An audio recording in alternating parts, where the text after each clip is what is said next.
Welcome back from break ناظرین. اس وقت ہم بات کر رہے ہیں ہال روڈ میں انتخابات کے حوالے سے. دونوں پارٹیاں جو بڑی پارٹیاں وہاں پر انتخابات پر تو آمادہ ہو چکی ہیں, لیکن اس کے باوجود ابھی تک کوئی تاریخ اناؤنس نہیں. وہاں پر جو ہمارے تاجر بھائی ہیں, دوست ہیں, ہزاروں کی تعداد میں وہاں پر ووٹر ہیں, وہ کیا سوچتے ہیں سب سے پہلے وہ دیکھتے ہیں. اور اس کے بعد ہمارے ساتھ یہاں پر ظہیر ٹیپور ملک خالد صاحب موجود ہیں. دوبارہ بحث بات چیت ادھر ہی لے کر جائیں گے, لیکن اس سے پہلے آج جو ہماری تاجروں کے ساتھ ہمارے نمائندے کی بات چیت ہوئی وہ دیکھ لیتے ہیں. اس کا ویٹ کر رہے تھے, ہونا چاہیے تھا. تین گروپ بنے ہوئے, چار گروپ بنے, کسی کو کوئی سمجھ نہیں آتی. پرانا گروپ جو چل رہا ہے وہ الیکٹڈ تھا. جب آرمی والے آئے انہوں نے اپنا گروپ بنا لیا, تیسرا گروپ خدمت گروپ, چوتھا گروپ ہو, یعنی 4 گروپ اس وقت چل رہے ہیں. ہم بھی چاہتے ہیں ایک گروپ ہو, وہی آئے اچھا ہے, گروپ ایک ہو تو ہمارے ہاتھ میں جو بھی پرابلم سے سالو کریں. ایک پرابلم ہمارے سامنے یہ اسٹینڈ والی ہے, ایک پرابلم پیچھے, اگر اسی اسٹینڈ کو پیچھے کر دیا جائے نالے پہ تو یہ بہترین ہو جائے گا. الیکشن کے حوالے سے آج کل کافی حال روڈ پہ گرما گرمی ہے, مطلب دونوں ہی پارٹیز اپنی پوری ایفرٹ کر رہی ہیں. اور جو پچھلے لوگ تھے انہوں نے بھی کوئی زیادہ برا کام نہیں کیا, اور جو اب آ رہے ہیں وہ بھی اچھے لوگ ہیں. تو دیکھیں کیا بنتے ہیں. پہلے بھی بھائی جان یہاں پہ 3 گروپ تھے, خدمت گروپ, قومی تاجر اتحاد اور یہ انجمن تاجران. کام انہوں تینوں نے ہی کیا, مگر جو سب سے کام کیا وہ شبیر لبا صاحب ہیں, کو جن کے جسی بھی دکاندار کو کوئی مسئلہ ہوتا تو فوراً 1 منٹ کے ساتھ چل. پہلے صدر تھے, اپنی وسعت کے مطابق انہوں نے بھی کام کیے, لیکن مسائل اتنے ہیں. پارکنگ کا مسئلہ ایسا ہے اور ٹریفک کا مسئلہ ایسا ہے, تو مطلب یہ ہے کہ کوئی بندہ مکمل طور پہ اس مسئلے کو حل نہیں کر سکا آج تک.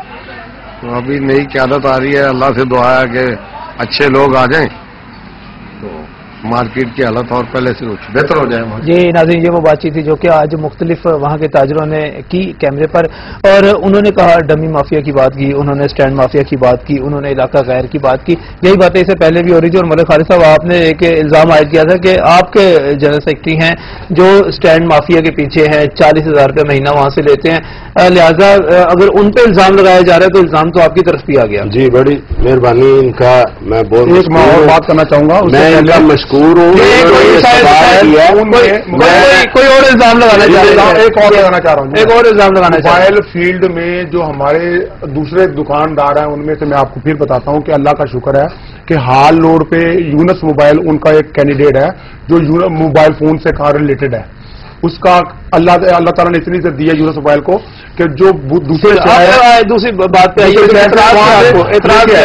اعتراض یہ ہے کہ کاؤنٹر مافیا شروع کس نے کیا, کاؤنٹر وہاں پہ آئے کیسے, وہاں پہ کھوکھا سسٹم سٹارٹ کس نے کیا, کھوکھو پہ بڑا مشکور ہوں جناب کا, بڑے اچھے سوال کیے ہیں. ہالوڈ میں جاتے ہیں نا تو اتنے کاؤنٹر اتنے اسٹال لگے ہیں کہ رستہ بھی نہیں ملتا. گزارش یہ ہے نجم صاحب, گزارش یہ ہے کہ جنرل آپ آدھا گھنٹہ بولے, مجھے 5 منٹ دے. فرمائیے.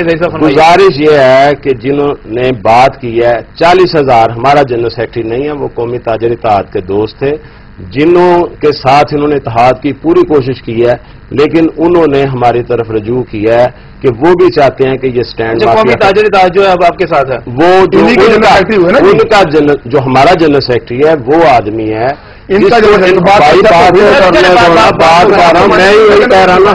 کیا ہوا, وہ آپ کا جنرل سیکرٹری, میں بتا رہا ہوں میرا جنرل سیکرٹری تو وہ اب ہوا, آپ نے کوشش کی ہے, پاؤں پڑے ان کو جا کے. لیکن جب ہماری ان سے بات ہوئی ہے انہوں نے میاں نواز شریف کو تسلیم کیا ہے, انہوں نے شہباز شریف کو تسلیم کیا ہے, خدمت گروپ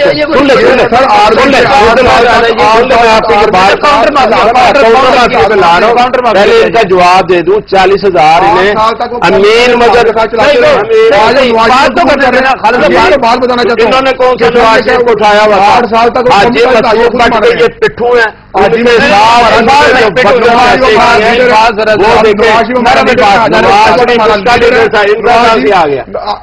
یہ بڑا مزیدار بات ہے. دونوں گروپ جو ہے محمد نواز नवाज शरीफ पहले मुझे वो जवाब नून की जो हमायत की बात करते हैं साहब के हम नवाज शरीफ का पहले मुझे जवाब देना जवाब आपकी बात 40,000 का आपकी बात तो क्लियर हो गई ना मेरी बात इसका जवाब तो आने देना। देखिए मैंने आपको मौका दिया, खालिद साहब मैंने आपको मौका दिया ना कि आपने जो इल्जाम लगाया आपका जवाब तो मिल गया। नहीं मुझे कोई जवाब बात तो करने देना, बात तो पूरी करने देना। 40,000 इन्होंने कहा है। अब ये कसम से बताएंगे कितने अपने स्टैंड के पैसे लेते हैं और वो कहा 70,000 रुपया वो लेते हैं। जिस दिन पहला इलेक्शन की डेट अनाउंस होगी उस दिन अमीन मजहर भट्ट का स्टैंड खत्म हो जाएगा और यकीन रखें उनका स्टैंड नहीं है, इनके स्टैंड खत्म हो जाएगा। फिर बात नहीं है तो फिर खत्म होगा। एक बार मैं मान के आ रहा हूँ, आप पहले माने इनसे ये पूछे ये कितने पैसे। अच्छा मेरा बारी बारी बात कर रहे हैं तो ज्यादा बेहतर होगा। पहले इनसे ये पूछ लें। देखिए लड़ाई की बजाय अगर ठोस बात करना चाहते हैं। नहीं मैं आपके साथ आए थे, वो बाहर बैठे हुए थे, आप उनको कॉल कर लेते। ऐसी बातें बाबा साहब आया तो बाहर मैं नहीं बैठता। 3 साल से हालोर पे आए हैं और ये प्रॉपर्टी का काम कर रहे हैं। रॉयल एस्टेट एजेंसी उसके इनका वोट बना है, इनका कमीशन एजेंट है। अच्छा मुझे ये बताएं ये कौन सा नहीं है बाप दादा के नवाब हैं आज RF सेंटर की वजह से मोबाइल चल रहा है। RF सेंटर ना चल रहा होता ना इसकी दुकान को पूछता कोई बात बिल्कुल वो बात कर रहे हैं बात बिल्कुल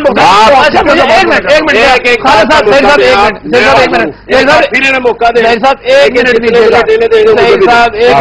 खालिद साहब 1 मिनट प्लीज। दोनों ग्रुप इस वक्त जो है मुस्लिम लीग नून की हमायत का दावा कर रहे हैं। मुस्लिम लीग नून किसके साथ है? मुस्लिम लीग नून के साथ जाने की क्या वजह है? नून का यह ऐसा है हकीकत में कि मुस्लिम लीग नून हमारे साथ रिलेटेड इसलिए कि हम उसके शुरू से वर्कर हैं। हम हालोर के रहशी हैं।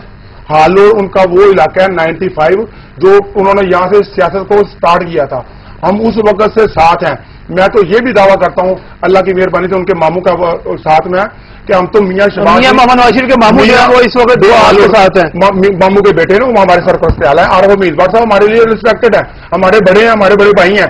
हम शुरू से उनके वर्कर हैं और मियाँ नवाज शरीफ साहब के साथ उस वक्त से हैं जब मियाँ शहबाज शरीफ साहब भी सियासत में नहीं आए थे, ये मुस्लिम लीग नहीं बनी थी, तब वो आजाद उम्मीदवार खड़े हुए थे। हम उस वक्त से उनके वर्कर हैं और अल्लाह की मेहरबानी से बिला किसी मफाद के आज तक किसी किलो का कोई मफाद नहीं लिया। RF भट्ट साहब की सरपरस्ती में और आज भी उनके वर्कर हैं और हमेशा से रहेंगे। इन लोगों ने पहले इमरान खान की पार्टी ज्वाइन की, फिर ये चले गए जी वो परवेज मुशर्रफ साहब की पार्टी में, फिर उन्होंने आमिर खान साहब के वो लिया साथ, फिर आप जब वो भी चले गए तो इन्होंने मियाँ नवाज शरीफ साहब की बास्केट पहनने की कोशिश की तो वो इनको नहीं पहनने देंगे। उसकी वजह है कि वो शऊर रखती हैं। मियाँ साहब बहुत अच्छे आदमी हैं, उनको अपने वर्करों की भी पहचान है और जो पैसे और इसी इशू में जहीर साहब मियाँ मोहम्मद नवाज शरीफ के जो मामू हैं उनके बेटे हैं वो RF मीरबार साहब इनके साथ हैं, लिहाजा मुस्लिम लीग नून के साथ तो ये दोनों ग्रुपों में इस वक्त मुस्लिम लीग नून की हमायत का जो है ना चल रहा है। आप एक बात ज़हन में रखें वो जितने रिस्पेक्टेड इनके लिए हैं उतने रिस्पेक्टेड हमारे लिए हैं क्योंकि वो हमारे कायद के रिश्तेदार हैं।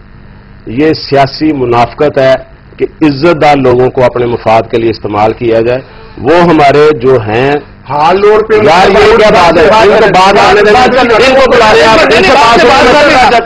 खालिद साहब ने बात कर ली, मेहरबानी कीजिए जरा मैं बात कर रहा हूँ पूरी बात। अब ये बात करेंगे ना तो मैं बात कर दूंगा, मेरी बात सुनेंगे इनकी बात करेंगे अल्लाह के फजल पूरा ग्रुप आए ना।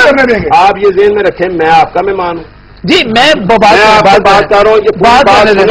मेरे बात कीजिए खालिद साहब बात तो करने दीजिए ना प्लीज। आप ये वहाँ के रहशी हैं, बात ठीक हो गई, बिल्कुल बात हो गई। मैंने ये कह रहा हूँ कि वो हमारे लिए ज्यादा मोहतरम है। सही, अगली बात ये चाहते हैं जीत के उनके पाँव के नीचे कलीन बिछा दें फूलों का, ये उनको अपने इस्तेमाल के लिए आगे लेके आते पे। आप ये देखें कि अल्लाह के फजल करम से नवाज शरीफ के खानदान का हर फर्द हमारे लिए मोहतरम है, लेकिन हमारा कायद मियाँ मोहम्मद नवाज शरीफ है, हमारा कायद मियाँ मोहम्मद शहबाज शरीफ है। इन्होंने इलेक्शन जीतने के बाद नवाज शरीफ के बैनर लगाए थे। आप मीडिया में है, मुसद्दका इतलात ला कर इस बात को साबित करें। ये लोग कहते हैं जी हमने नवाज शरीफ के साथ मोहब्बत की जब वो इलेक्शन में था, जब वो दौरे इतला में थे तो ये कब सर ये सियासी पैसे चलेंगे। मेरे हाथ मैं दोबारा इलेक्शन की तरफ आना चाहूंगा, ये जानना चाहूंगा कि अब इलेक्शन किस तरह हो सकता है, कब तक हो सकता है। खालिद साहब मैं आपको भी मौका दूंगा, आपने ही बात करनी है, आपने